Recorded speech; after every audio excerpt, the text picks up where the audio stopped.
¿Qué es lo que nos sucede cuando queremos hacer una cosa y boicoteamos nuestros propios esfuerzos? ¿Por qué a veces esta sensación de lucha constante, acompañada, no pocas veces, de unos resultados que no son, para nosotros, en relación al esfuerzo que hemos puesto, lo suficientemente buenos? ¿De dónde vienen nuestros conflictos internos, nuestros desencuentros? ¿De dónde salen esos brotes de tensión, esas frases duras hacia los demás o hacia nosotros mismos? ¿De dónde procede el miedo del ser humano? ¿Por qué a veces nos conformamos con unas vidas de callada resignación en lugar de aspirar a tener una vida verdadera, una vida plena? Si nosotros entendemos un poquito mejor qué es lo que estamos proyectando en la pantalla que hay dentro de cada uno de nosotros, podremos comprender la verdadera razón por la que experimentamos límites en nuestra vida que no tendríamos por qué experimentar. Fijaros que esto no es una llamada a la arrogancia, a la soberbia, somos seres ilimitados, no, la soberbia es el gran error del ser humano. Pero es el justo reconocimiento de que dentro de nosotros hay un potencial que está anhelando aflorar, anhelando desplegarse, anhelando florecer. ¿Qué es aquello a lo que nuestra mirada no suele ser capaz de llegar, de alcanzar? Este es el drama del ser humano. Somos todos leones y leonas que nos miramos en el espejo y nos vemos como sencillos gatitos. Por eso tenemos tanto miedo. Luego, una de las cosas que yo quería que se produjeran fue que reconociéramos, que quiere decir volver a conocer quiénes somos en realidad, fundamentalmente para que desaparezca en gran medida el nivel de miedo con el que vivimos. Miedo a no gustar, miedo a no encajar, miedo a no tener éxito en la vida, miedo a fracasar, tantos miedos que lastran nuestra vida, que nos generan ansiedad, preocupación, inquietud, tensión y además que son fuente de enfermedad.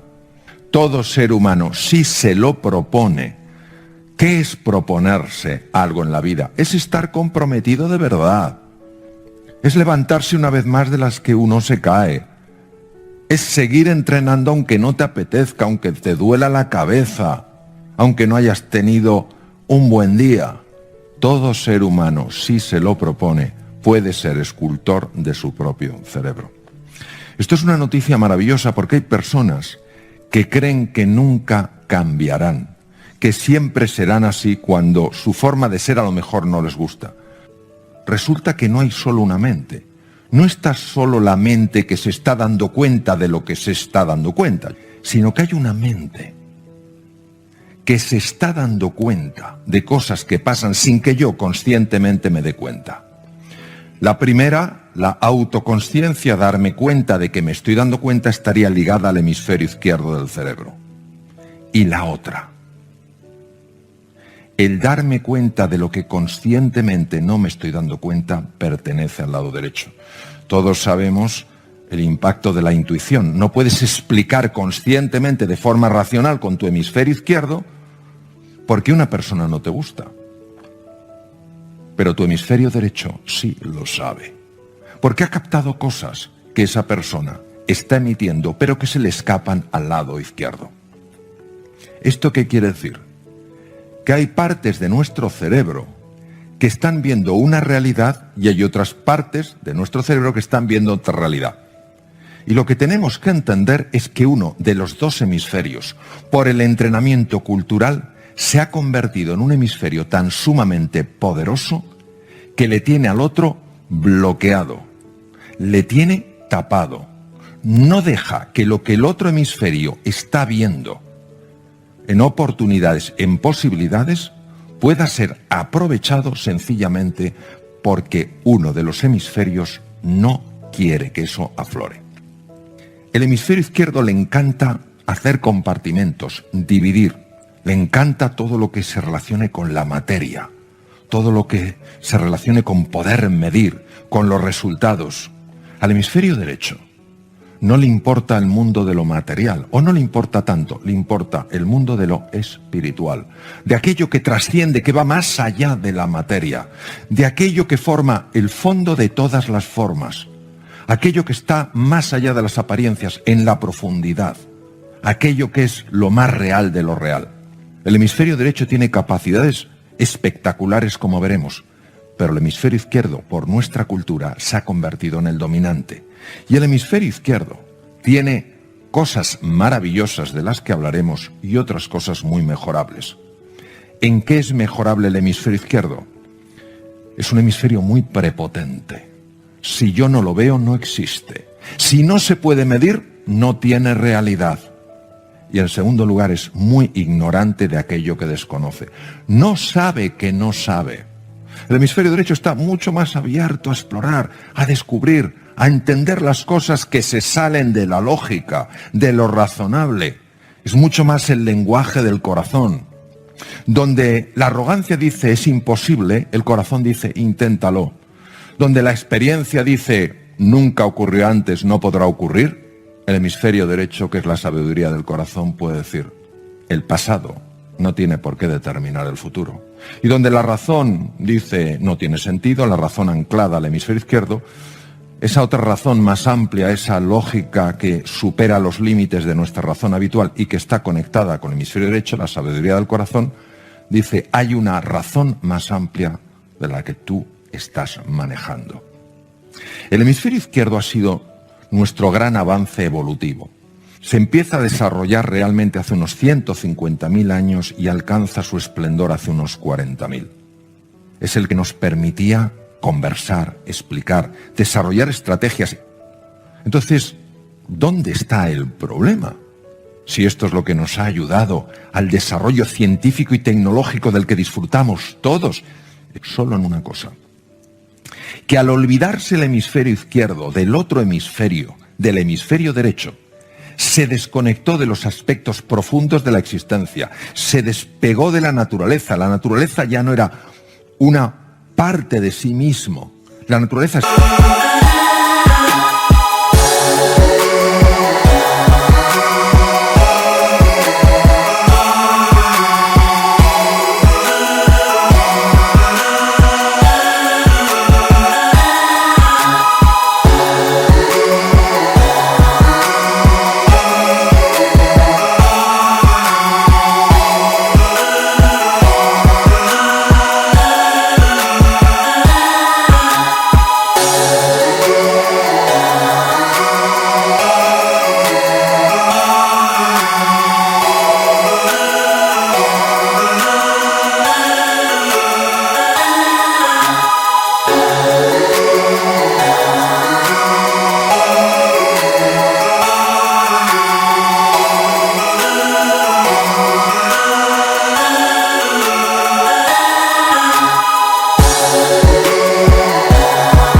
Allí, yo estaba aquí, lo dividió todo y se creyó que por dividirlo estaban en realidad divididos. Y esta es la tendencia del hemisferio izquierdo, no porque por naturaleza tenga que ser así, sino porque muchas veces por condicionamiento cultural vamos reforzando la división, que lo único que existe es lo material, que lo único que existe es lo que se puede medir y pesar. Y del hemisferio izquierdo surge algo realmente sorprendente y que puede ser muy limitante, que es lo que se llama el habla egocéntrica. Fijaros, alrededor de los 3 o 4 años de edad, el hemisferio izquierdo empieza a desarrollarse, es el último que se desarrolla. Primero se desarrolla el hipotálamo, porque es la base de la supervivencia, por eso los niños pequeñitos, en cuanto tienen hambre, lloran de una forma absolutamente súbita, eso es una reacción hipotalámica. Luego se desarrolla el sistema límbico. El niño en la infancia, en la niñez, pues va desarrollando un mundo afectivo, va conectando con unos, con otros. Luego el hemisferio derecho se va desarrollando más, empieza a tener una idea del espacio, pero sigue sin verse dividido del resto de las cosas. Hasta que madura el hemisferio izquierdo, con ello el lenguaje, y empieza a hacer interpretaciones de lo que ocurre. Y estas interpretaciones no se viven como posibles interpretaciones de un fenómeno, sino la única interpretación posible de algo. Y el habla egocéntrica es una de las...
cosas que más limita al ser humano, porque llegamos a quedar cautivos de nuestra propia narrativa.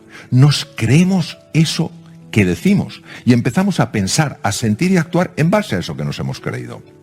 Pero claro, en nuestro coche, por poner una metáfora, no está solo el hemisferio izquierdo conduciendo. Ese es el piloto, pero no se da cuenta, porque están por debajo de la consciencia, de que hay 3 compañeros de viaje. El hemisferio derecho, que tiene también sus necesidades, que ve también realidades que al izquierdo se le escapan.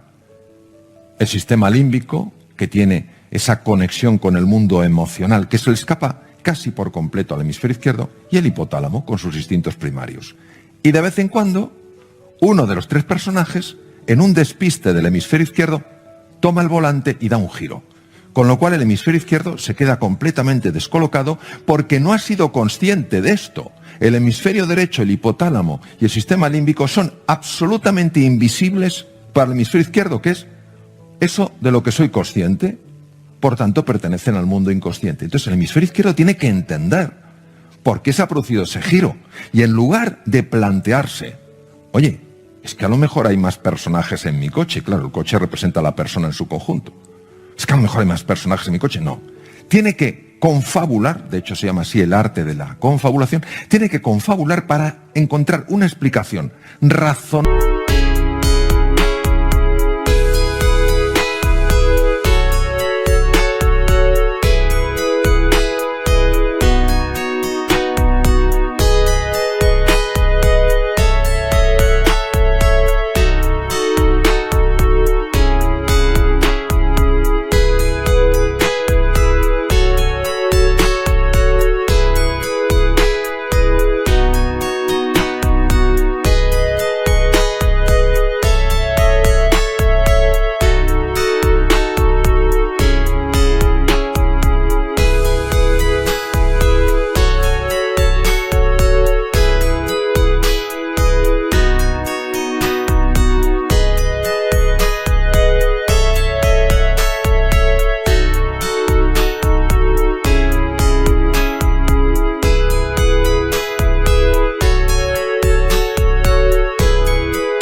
Para explicar lo que no tiene sentido para ese hemisferio. Por ejemplo, es un volante que no estará suficientemente bien ajustado, o una de las ruedas estará mal, habré pasado por un bache en la carretera. Todo menos intentar indagar la realidad. ¿Por qué? Porque el hemisferio izquierdo no explora, no escucha, no le interesa, solo enjuicia, solo dogmatiza en base a lo que es. No, en base a lo que ve. Y esto es muy importante que conozcáis el arte de la confabulación por lo siguiente. Mirad, en el hemisferio derecho del cerebro, que es el inconsciente, es la puerta al inconsciente, ahí están nuestros traumas de pequeñitos.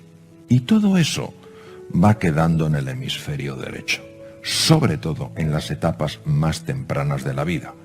¿Qué pasa? Que ese hemisferio derecho está en contacto constante con el cuerpo, mucho más que el hemisferio izquierdo. Entonces, la persona siente sensaciones raras, se levanta y no está contenta, no tiene ilusión, ante ciertas dificultades se llena de miedo, se bloquea. Y el hemisferio izquierdo tiene que encontrar una explicación a eso que sucede. Como no tiene acceso al hemisferio derecho, porque el hemisferio derecho es inconsciente, el hemisferio izquierdo se inventa una historia y se la cree. Luego, una de las cosas que tenemos que entender es que esta tendencia obsesiva del hemisferio izquierdo por inventarse historias para explicar lo que no entiende, ha de dejar paso a un sentido humilde.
curioso e interesado de explorar en lugar de juzgar. Y aguantarse en ese espacio de no saber para permitir que el hemisferio derecho, que en cuanto ve la puerta abierta quiere comentarlo, te lo pueda decir. Pero ¿qué ocurre? Que como el hemisferio derecho no se le considera, como al hemisferio derecho no se le habla, no se le escucha, prefiero inventarme una historia y seguir acarreando un sufrimiento, interpretando que es por una razón y no por otra. Por eso jamás nos enfadamos por las razones que pensamos. Siempre hay un trasfondo, una mar de fondo mucho mayor de la que imaginamos. Pero bueno, el hemisferio izquierdo no quiere saber del derecho porque de alguna manera intuye que hay algo ahí que prefiere no conocer. Y lo que no se da cuenta es de la cantidad de recursos que está perdiendo precisamente por no conectar con el otro lado. Todos hemos oído hablar probablemente de un concepto es thinking out of the box, pensar fuera de la caja, es decir, salte de tu cuadrícula mental. Esa caja mental, esa cuadrícula, ese patrón fijo, nuestra forma de pensar, nuestra forma de sentir, nuestra forma de actuar, que parece que siempre es la misma, por eso decimos, yo no puedo cambiar, es exclusivamente una creación del lado izquierdo. El lado derecho, el hemisferio derecho, conoce las 3 dimensiones cuando el izquierdo solo conoce 2. Cuando el hemisferio izquierdo solo conoce blanco y negro, el derecho conoce todo un espectro multicolor. Pero claro, ese espectro está...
escondido. Todos esos colores están ocultos. El hemisferio izquierdo no quiere saber nada. Claro, en el momento en el que el hemisferio izquierdo se abre a entender al hemisferio derecho, empiezas a ver soluciones que no se pueden entender desde la razón ordinaria. Entonces, nosotros estamos muy enfocados al detalle, a lo preciso, y nos falta el gran angular propio del hemisferio derecho. Vamos a hablar del hemisferio derecho porque es una de mis grandes pasiones. El hemisferio derecho está conectado con lo que une todas las cosas. No ve división, solo ve unidad. Donde el izquierdo solo ve árboles separados, el derecho ve un bosque. Donde el izquierdo solo ve una nariz, una oreja y un ojo, el derecho ve un rostro. Pero no solo eso, el hemisferio derecho nos ayuda a trascender la línea del tiempo, pasado, presente y futuro, y nos permite conectar con un presente eterno. Si el hemisferio izquierdo está obsesionado con la muerte, el hemisferio derecho está apasionado con la vida. Si el hemisferio izquierdo está obsesionado con la rivalidad, con yo soy más que tú, sé más que tú, tengo más poder que tú, tengo más fortuna, tengo más control, tengo más seguridad, el derecho está absolutamente apasionado con el amor en mayúsculas, con el dar para multiplicar, con el conectar, con el comprender, con el crecer, con el construir.